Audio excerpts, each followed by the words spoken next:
आप इस बार उप चेयरमैन पद का चुनाव लड़ने के लिए आ रहे हैं। आपका पोस्टर बैनर सिवान सिटी में लग चुका है और सिवान ज़िला में सिवान सिटी में नगर परिषद का चुनाव होने जा रहा है और यहाँ पे 45 वार्ड बन चुके हैं। वैसे तो सिवान ज़िला में कई ऐसे क्षेत्र हैं जहाँ पे नगर वार्ड नगर पंचायत बना हुआ है, लेकिन सिवान ज़िला की बात करेंगे, सिवान सिटी की बात करेंगे तो पहले 29 वार्ड था, अब 45 वार्ड हो चुका है। तो इस क्रम में आप चुनाव लड़ने के लिए आ रहे हैं। पहले 38 वार्ड था, तो पहले 38 वार्ड था, पहले 38 वार्ड था और इस क्रम में आप आ रहे हैं। 45 वार्ड हो चुका है और अब इस बार आप चुनाव लड़ेंगे उप चेयरमैन का। पेशे से डॉक्टर हैं, सामाजिक चीज़ों में आपने क्या किया, किस तरह से आपने सोचा, क्या प्लान किया, सारे चीज़ के बारे में बताइए और जनता से क्या अपील करेंगे। मैं जनता से यही अपील करूंगा आपके प्राइम न्यूज़ इंडिया के आपके चैनल के माध्यम से कि जब भी वोट हो, जब भी उप चेयरमैन का जब नोटिफिकेशन होगा, अभी तो हो चुका है, स्टार्ट हो चुका है, लेकिन जैसे जैसे वो प्रोसीजर आगे बढ़ेगा, जब भी आपको मौका मिले तो एक बार ज़रूर हमें मौका दें, अपना जो वोट है अपना आशीर्वाद के रूप में हमें दें। तो मैं यही चाहूँगा कि आप जब भी हो तो पढ़े लिखे लोगों को देना भी चाहिए आपको, कि जो काम कर पाए उसको जो भी आपको अच्छा लगता है कि हाँ ये काम कर पाएगा। वैसे भी मैं एक डॉक्टर हूँ, एक समाज सेवा का ही मैं काम करता हूँ, तो मैं यही अपील करूँगा आपके चैनल के माध्यम से कि जब भी वोट हो तो हमें वोट करें। तो सर एक सवाल है कि आप उप चेयरमैन का पद का चुनाव लड़ने जा रहे हैं, चुनाव जीत जाते हैं, जीतने के बाद से हर किसी का सपना होता है चुनाव जीतना और समाज का सेवा करना। हर कोई कहता है कैमरा के सामने, मीडिया के सामने और लोगों के सामने, जनता के सामने। बात आती है जब काम करने की, तो जनता के सामने जो प्रतिनिधि होते हैं वो चुनाव जीतने के बाद से कुछ ना कुछ कदम उठाते हैं और उसके बाद से वो जनता को भूल जाते हैं, कार्यों को भूल जाते हैं और अपने में मस्त मगन हो जाते हैं। इस पर क्या टिप्पणी देना चाहेंगे? अगर आप चुनाव जीतते हैं, आपका पहल, आपका सोच, आपका मानसिकता जनता के बीच रहेगा या क्या रहेगा? देखिए, जैसे आज से पहले मैं भी एक कॉमन मैन था। हाँ। जैसे कि आज मेरा आप इंटरव्यू ले रहे हैं, अब मैं आया हूँ कि मैं उप सभापति का चुनाव लड़ने जा रहा हूँ, लेकिन उसके पहले मैं एक आम नागरिक ही था। आम नागरिक को क्या क्या परेशानी होती है तो वो सब मुझे अंदाजा है कि कैसे लोगों को दिक्कत होती है। अब आप रोड पे निकलेंगे तो चारों तरफ कूड़े का अंबार लगा है, चारों तरफ बदबू ही बदबू है। पानी, जैसे बरसात हुआ, हर मोहल्ला नई आपका नई बस्ती है वो डूबा रहता है, पाल नगर डूबा रहता है। कुछ तो उसकी व्यवस्था होनी चाहिए। अगर उधर जाना अगर आपको पड़ गया तो फिर आपको आप ना बाइक से जा सकते हैं ना पैदल जा सकते हैं, कैसे जाएंगे? उधर के लोग नाव चलने लगती हैं बरसात के दिनों में। वैसे ही आपका एक पार्क यहाँ पे नहीं है, कोई भी इतना बड़ा नॉर्थ बिहार का, हम लोग यूपी सटे हुए हैं, लेकिन कोई विकास नहीं है। काम होता है, हम ये नहीं कहते काम नहीं हो रहा, काम हो रहा, सरकार पैसा भेज रही है, जनप्रतिनिधि काम करा रहे हैं, लेकिन जिस हिसाब से पॉपुलेशन बढ़ रहा है उस हिसाब से या सिस्टम से और काम हो सकता है। यानी कहा जाए कि आपका कहना है कि जो सिवान सिटी का विकास, जिस तरह से सिटी का विकास होना चाहिए, अब ये नगर परिषद आ चुका है, हो सकता है कि अगले साल ये नगर निगम हो जाए, फिर भी उस तरीके से विकास, उस पहल पे विकास नहीं हो पाया अब तक।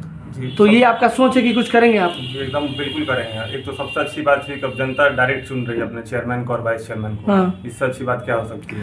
तो ये वजह यही रहे क्या कि आप चुनाव लड़ने के लिए आ गए? एकदम बिल्कुल, कि अब डायरेक्ट आपको जनता पावर देगी। पहले तो चुन के जो चुने हुए वार्ड पार्षद रहते थे वो लोग चुनते थे, तो जैसे भाई चुनेंगे जिस प्रकार से उसी प्रकार से काम होगा। आप 5 ऐसा मुद्दा बताइए, मतलब पॉइंट बताइए कि आप चुनाव जीतने के बाद से ये इस क्षेत्र में काम करेंगे। एकदम बिल्कुल, हम पार्क का सबसे पहले, हाँ। पार्क सबसे पहले बनना चाहिए। जैसे आपका गांधी मैदान में एक आपका वो तालाब है, हाँ। उसको ठीक है विकसित किया गया, लेकिन उसको और अच्छे से विकसित किया जा सकता है। जी जी। अगर उसमें पानी है, तालाब है, तो उसमें हम लोग बोटिंग की व्यवस्था कर सकते हैं। बहुत सारी चीज़ें जिससे कि इनकम भी होगा नगर पालिका को। जी जी। लेकिन वो सब तो होता नहीं है, दुकानें बनाई जाती हैं, कोई केस कर देता है, रुक जाता है, बहुत तरह की बस वही सब काम होता है। जैसे कचड़ा की समस्या है, तो या तो उतने आप जैसे सरकार से पैसा आता है तो उसको पूरी तरह से यूटिलाइज करिए कि वो जैसे कचरा पड़ा हुआ 4 दिन बाद उठता है, क्यों? तो आपने एक बोला कि अगर चुनाव जीतेंगे, मान लिया बोटिंग कराते हैं तो उसका चार्ज रखेंगे, पैसा लेंगे जनता से।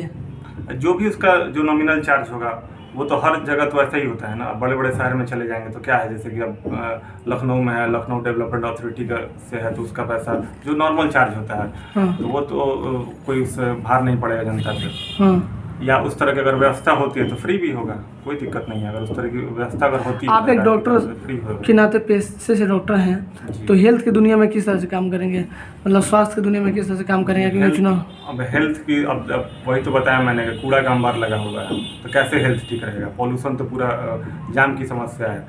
अब वहाँ पे अगर चले जाइए जाम में, अगर आप चले जाते हैं तरवारा मोड़ से लेकर दरोगा राय तक, अगर आप बाइक से ही जा रहे हैं, जैसे भी जा रहे हैं, अगर गाड़ी में बैठे हैं एसी में तो कोई बात नहीं है, पेट्रोल सिर्फ आपका जल रहा है, लेकिन उससे नॉइज पोल्यूशन हो रहा है, साउंड ये आपका और भी एयर पोल्यूशन हो रहा है। साइकिल लेके हैं तो खड़े हैं घंटों धुआं सूंघ रहे हैं, तो ये सब नहीं होना चाहिए ना। अगर ये सब होगा तो ऐसे ही हेल्थ खराब रहेगा, तो उस पर भी तो वर्क करना है। ये अभी कोई सोचा ही नहीं है। तो मतलब आप अगर चुनाव जीतते हैं तो काम करेंगे, एकदम बिल्कुल काम, जनता पे भरोसा कर सकते हैं? एकदम भरोसा।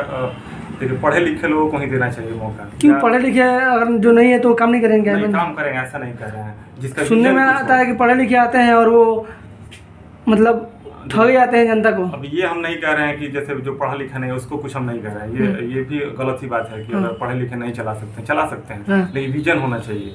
कुछ तो विजन होना चाहिए ना कि आगे हम क्या कर सकते हैं। तो आई थिंक पड़ेगा कि आपके पास विजन है। जी बिल्कुल विजन है मेरे तो पास। विजन में पहले वर्क करेंगे। अरे अब तो 5 साल का चुनाव है, नहीं करेंगे तो ऐसे ही जनता को उठा के नीचे। तो हर मतलब जो आप बोल रहे हैं 5 साल का चुनाव है, तो जनता अगर इसी तरह से सब पे विश्वास करे तो जनता का तो मनोबल टूटता जाएगा और वो कुछ नहीं कर पाएगा। ऐसा नहीं है, जैसे कि जनता डायरेक्ट जिसको चुन रही है उससे तो काम लेना चाहिए। हम लोग को पूछना भी चाहिए। अभी जो भी जनप्रतिनिधि है हम लोग को पूछना चाहिए उनसे कि ऐसे काम नहीं हो रहा है, वैसे नहीं हो रहा है, लेकिन हम लोगों में भी कमी है, हम भी लोग नहीं पूछ पाते हैं। सिवान की जनता से लास्ट अपील कर दीजिए, क्या कहेंगे? हम फिर हाथ जोड़ के यह अपील करेंगे, जब भी चुनाव हो तो एक बार हमें मौका दें, एक बार वाइस चेयरमैन के लिए जब भी होगा। और हम चुनाव में आते हैं उस समय तक जो भी देखिए, अभी तो रोस्टर अभी लागू नहीं हुआ है। अब जो चुनाव तो लड़ते हैं ना, आपका लड़ना तय है। बैठेंगे तो नहीं ना? नहीं बैठना नहीं है, निश्चित तौर पे चुनाव लड़ना है। अब रोस्टर जैसे कि अभी रोस्टर अभी लागू होगा, किस पद के लिए कौन सा उम्मीदवार अभी आ जाएगा, महिला है या जो भी है, आरक्षण अभी आएगा, उस हिसाब से देखा जाएगा। लेकिन वाइस चेयरमैन के लिए हमारे समझ से तो वो आरक्षित नहीं होता है, तो ठीक है। चलिए धन्यवाद। आपका नाम पूरा? डॉक्टर यादवेंद्र, शांति डेंटल क्लिनिक, महादेव। चलिए धन्यवाद, थैंक यू।